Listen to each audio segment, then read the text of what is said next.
नमस्कार प्रिय दर्शक बंधुरा सम्पा रान्नाघरे आपनादेर सकलके स्वागत जानाई। आज आमी आपनादेर साथे लाउ दिये मुसुर डालेर रेसिपि शेयर करछि। एइभावे लाउ दिये मुसुर डाल एकबार बानिये देखतेई पारेन, खेते किन्तु दारुण सुंदर हय। चलुन ताहले शुरू करी आजकेर रेसिपि। यदि आमार रेसिपि आपनादेर भालो लेगे थाके तबे चैनेलटी सबस्क्राइब करे नेওয়ার अनुरोध रइल। लाउ दिये मुसुर डाल बानानोर जोन्नो आमी लाउटाके आगे थेके खोसा छाड़िये टुकरो टुकरो करे केटे रेखेछि। আর নিয়েছি মুসুর ডাল আমি আমার প্রয়োজন অনুযায়ী ব্যবহার করছি। আপনারা নিজেদের প্রয়োজন অনুযায়ী মুসুর ডালের পরিমাণ নেবেন। মুসুর ডালটা 4 থেকে 5 বার জল পাল্টে পাল্টে ভালো করে ধুয়ে নিয়েছি। এবার কড়াইতে 1 চামচ মতো সরষের তেল দিয়ে 4-5টা রসুনের কোয়া ও 2টো চেরা কাঁচা লঙ্কা তেলের মধ্যে দিয়ে অল্প একটুখানি ভেজে নিতে হবে। হালকা একটু লাল লাল করে ভেজে নিয়ে এবার কেটে রাখা লাউয়ের টুকরোগুলো দিয়ে দিচ্ছি। ভিডিওটি শেষ অবধি দেখতে থাকুন। আমি 2টি স্টেপে এই লাউ ডালটি রান্না করছি। এইভাবে রান্না করলে লাউ ডালের স্বাদ অনেক বেশি ভালো হবে। লাউগুলো দেওয়ার পর গ্যাসের আঁচটা হাই হিটে রেখে লাউগুলো 1 থেকে 2 মিনিট একটুখানি ভেজে নিয়েছি।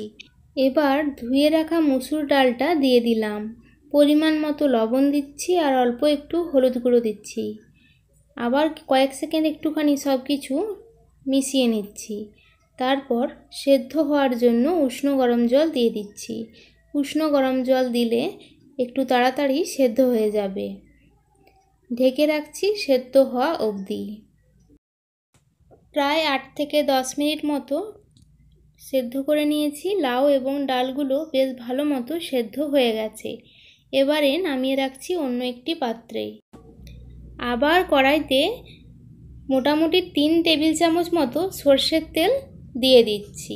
তেলটা ভালো করে গরম করে নিয়ে 2টো তেজপাতা, 1টা শুকনো লঙ্কা, অল্প 5 ফোড়ন দিলাম। ফোড়নটা কয়েক সেকেন্ড রান্না করে নিয়ে একটা মিডিয়াম সাইজের পেঁয়াজ কুচি করে রেখেছিলাম, পেঁয়াজ কুচিগুলো দিয়ে দিলাম। পেঁয়াজগুলো একটু লাল করে ভেজে নিতে হবে। পেঁয়াজগুলো লাল লাল করে ভেজে নিয়েছি। এবার একটি ছোট সাইজের টমেটো কুচি করে রেখেছিলাম, টমেটো কুচিগুলো দিয়ে দিলাম। টমেটোটা দেওয়ার পর মোটামুটি 1 থেকে 1.5 মিনিট একটুখানি রান্না করে নিয়েছি। তারপর হাফ চামচ আদা বাটা ও হাফ চামচ রসুন বাটা দিচ্ছি। আর দিয়ে দিচ্ছি দৈনিক রান্না করার জন্য যে সকল গুঁড়ো মশলাগুলো ব্যবহার করা হয় সেগুলোই, হলুদ গুঁড়ো, লঙ্কার গুঁড়ো, জিরের গুঁড়ো আর ধনে গুঁড়ো। অল্প একটুখানি জল দিয়ে মশলাটা বেশ ভালো করে কষিয়ে নিচ্ছি।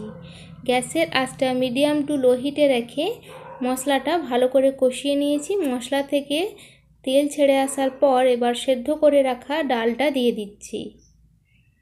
অল্প একটু জল অ্যাড করছি।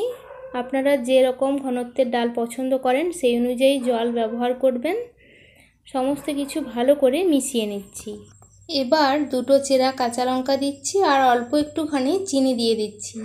অল্প একটু চিনি দিলে ডালের স্বাদ কিন্তু অনেক গুণ বেড়ে যায়। এবার সব কিছু নাড়াচাড়া করে 1 থেকে 2 মিনিট একটু ফুটিয়ে নামিয়ে নিলেই তৈরি হয়ে গেল লাউ দিয়ে দারুণ সুস্বাদু মুসুর ডাল। এইভাবে একবার ডাল রান্না করে দেখতেই পারেন। কেমন হয়েছিল কমেন্ট বক্সে জানাতে ভুলবেন না। যদি রেসিপিটি আপনাদের ভালো লেগে থাকে তবে চ্যানেলটি সাবস্ক্রাইব করে নিয়ে আমার পাশে থাকার অনুরোধ রইল।